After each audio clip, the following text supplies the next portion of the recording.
સુરતના હીરા ઉદ્યોગમાં મંદીના માહોલ વચ્ચે મોટી ચોરીની ઘટના સામે આવી.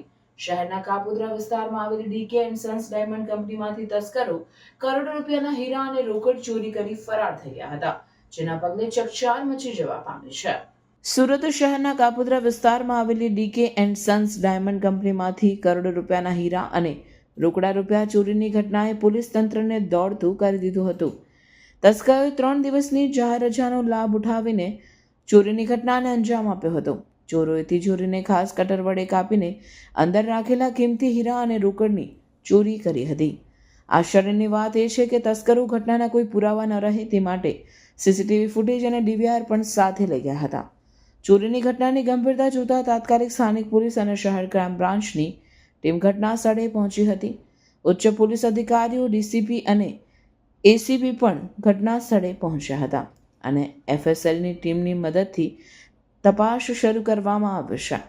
પોલીસે આસપાસના વિસ્તારોના સીસીટીવી ફૂટેજના આધારે વધુ તપાસ હાથ ધરી છે.